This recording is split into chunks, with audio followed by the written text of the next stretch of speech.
drink milk and eat Oreos.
Take a sniff of that. Smell it? You smell it? It smells like rotten egg. This is not the finest day in the history of the Royal Highland Regiment.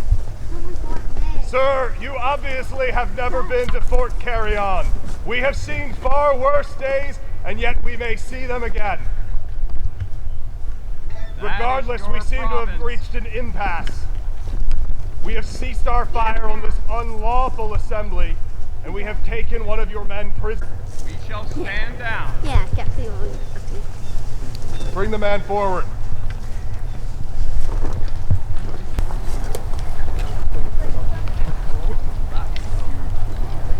The man has been wounded.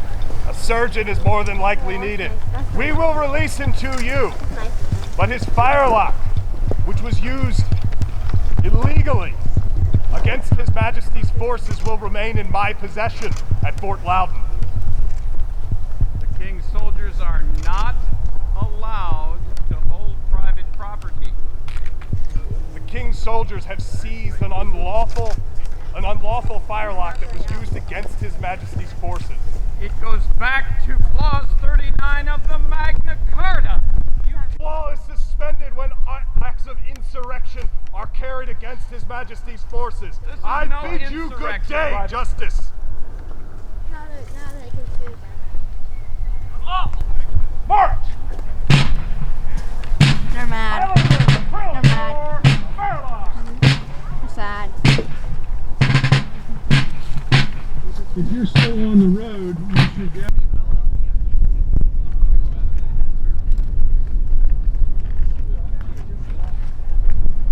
They were standing here waiting for it, but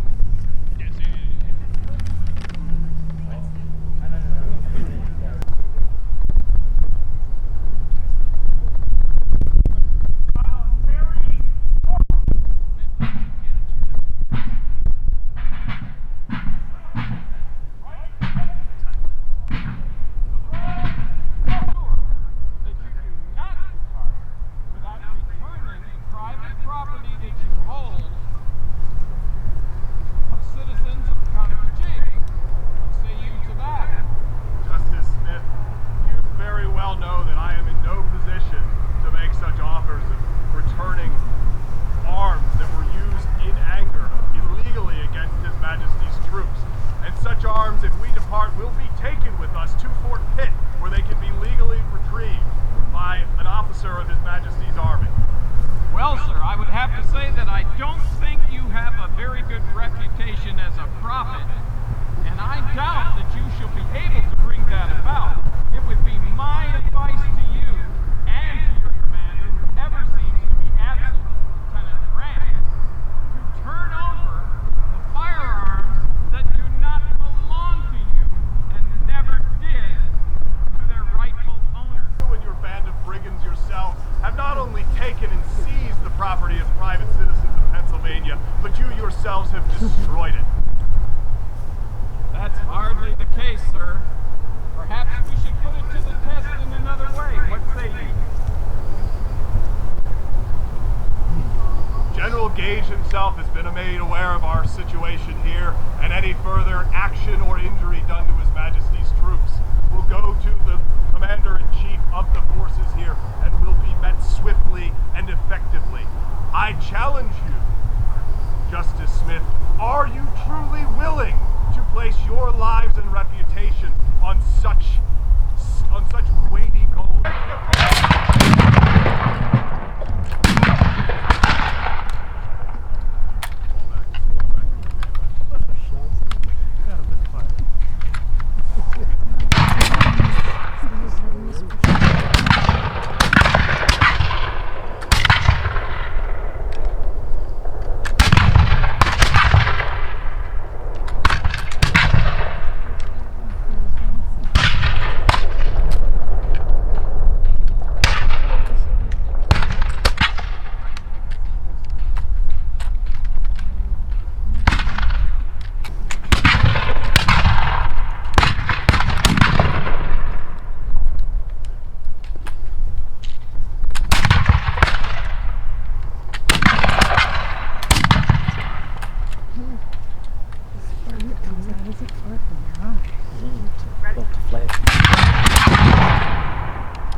Highlanders, to the gate!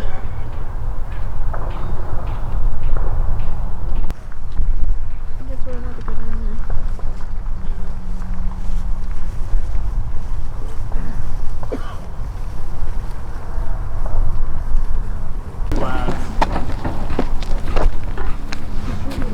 Justice Smith, you may enter, as long as your men. Well, Justice Smith, you have entered the fort. You have entered the fort unmolested. We have received orders from Lieutenant Grant to move to Fort Pitt, and we will do so so long as we are unmolested by your men. Sergeant McLaughlin, all you need do is return those firearms, and we shall be most glad to allow you free and safe conduct through the settlement to return to Fort Pitt. I've been authorized to return the firearms to a justice and magistrate of Pennsylvania. However, it comes with the stipulation that I may not return them to you directly. Is this point of order agreeable to you, Justice Smith? Sergeant McLaughlin, this is entirely satisfactory to me. If the arms are turned in to a warranted justice of Cumberland County, I shall have no argument with that, for that has ever been our chief point of concern. And in return, we are more than glad, as I stated, to allow you free passage unmolested through this part, at least, of Cumberland County. But I believe we have reached an agreement, Justice. Now, as a servant of His Majesty's army, and as yourself a servant of His Majesty's people, I'm sure that you will have no objections to taking this to paper and signing it. I should hope that that should be accomplished in short order. Wonderful. Step into the barracks. I believe we can draft something up. You won't mind if I bring a couple of witnesses? Of course not. Only if you don't mind if I bring one of my own. Here today, in a brief way, what we have signed is that my cousin, James Smith, has posted bond, monetary bond, to Lieutenant Charles Grant, commander of the garrison of this post, Fort Loudon, in return for safe conduct of the garrison, the soldiers you see before you, to Fort Pitt. And from the standpoint of the settlers of the Conococheague, we have received the 9 firearms, 5 rifle-barreled guns, 4 smoothbore guns from the garrison. These will be transported by another justice, Justice McDowell, to His Excellency Governor John Penn in Philadelphia for his disposal as he wishes. So, the firearms have been returned to the colony of Pennsylvania. As a final note, please know that we are loyal Britons, we are loyal subjects of the King. We much regret all that has occurred here. We regret the misunderstanding. We hope that such a thing may never occur again betwixt His Majesty's subjects and His Majesty's soldiers, at least here in the Conococheague settlement of Cumberland County. And with that, we bid you a good journey, a good service, in the service of His Majesty, King George III. God save the King! God save the Save the King. King!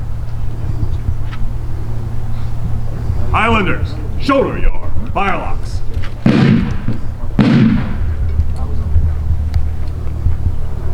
To the right, face.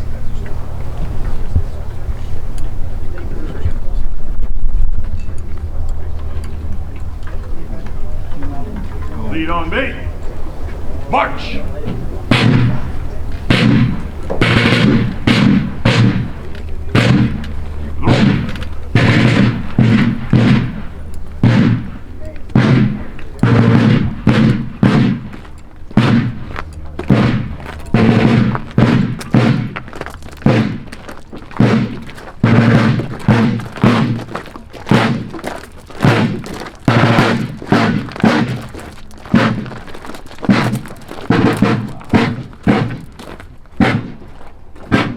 So I'm portraying Justice William Smith, who was one of the magistrates here in 1765 who openly sided with James Smith's black boys, who were the individuals responsible for a lot of the troubles that occurred in the Conococheague in 1765. The local settlers were very concerned. They were concerned that Indian traders were moving illegal goods to the west to supply the Ohio Country Indians who had been their enemies for the better part of 10 years.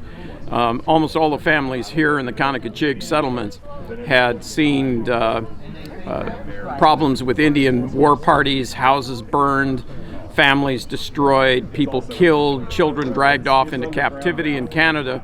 And so this was their primary motivation, because the province of Pennsylvania had a law that says you can't trade with the Indians, yet you've got traders passing through the country, and the Pennsylvania government's not doing anything about it.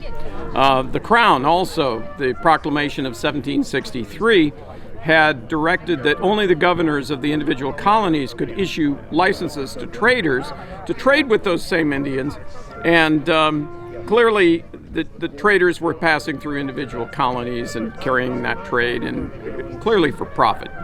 Although some of the traders were actually legitimately carrying goods to be presented as presents to the Indians who were engaged in some of the peace treaties going on at Fort Pitt. So that's for the most part the story of the 1765 uprising. Toward the middle of the year, the law is rescinded prohibiting trade. And then it becomes more a matter of these 9 guns that the British garrison holds at Fort Loudon. They're private property. And so the Black Boys take up that cause now, not to stop trade goods, but to get back the firearms, the personal property of some of the individuals who had taken part in the events of 1765 here in the Conococheague settlements. So in a brief way, that's what it's about. All right, so we are representing the 42nd Regiment. We are the Royal Highland Regiment. We are part of 3 companies that were sent out to Fort Pitt to protect the frontier. We originally came out as part of a response to Pontiac's rebellion. In accordance with what is going on right now, we have been given reports from wagon drivers of bands of brigands and rogues that have attacked them on the field. We've ended up responding to that and found multiple things. There have been people on the other side that were spotted obscuring their identity by painting their faces black and wearing red bandanas over top of their head. We have come up to them on multiple times. These individuals happen to be under the command of James Smith. They are operating extra legally outside of His Majesty's graces, and they are performing acts that are outside of the proper chains of authority and laws of the time. So their claim is that warlike goods are being traded to the natives. That is their concern, and while we empathize with the concern, warlike goods are not being traded with the natives. Warlike goods are being moved across the colony of Pennsylvania, but that is not illegal in and of itself. Now, what makes things more subjective and what makes things a little bit more complicated is that the man who is doing it, a trader by the name of George Brogan, is moving legal articles in a manner that is a little bit clandestine and is obfuscating what he's doing, more than likely because he is doing it to try to move those goods into place in expectations that the trade is going to reopen with the natives.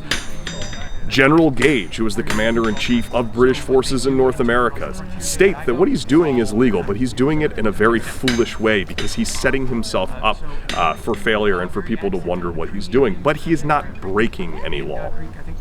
We are here to establish His Majesty's peace and to hold His Majesty's peace and to do our duties as the Royal Highlanders. However, there is a group of men who are operating outside of the laws of His Majesty George III, outside of the laws of the province of Pennsylvania, and that is what we have a problem with. They have attacked us, they have fired on us on multiple occasions, and they have had no issues in destroying private property. However, when their private property is taken, held, not destroyed, but taken and held, that has been used in anger and in violence against His Majesty's forces, suddenly they have a problem with it.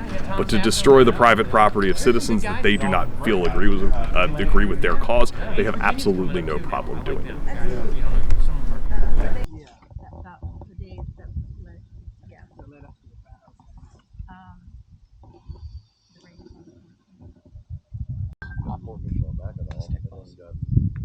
There's a long one there.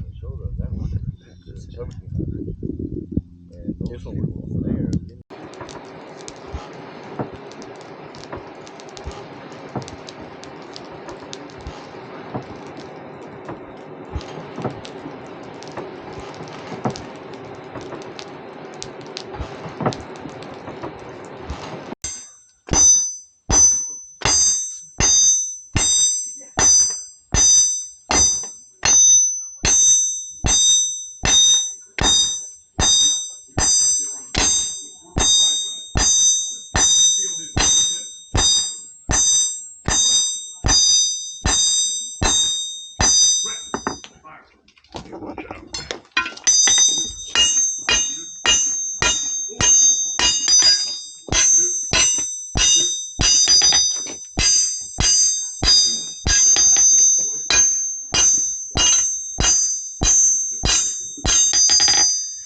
So usually they say you want this to be half, or go down half. That looks about half, don't it? Yeah.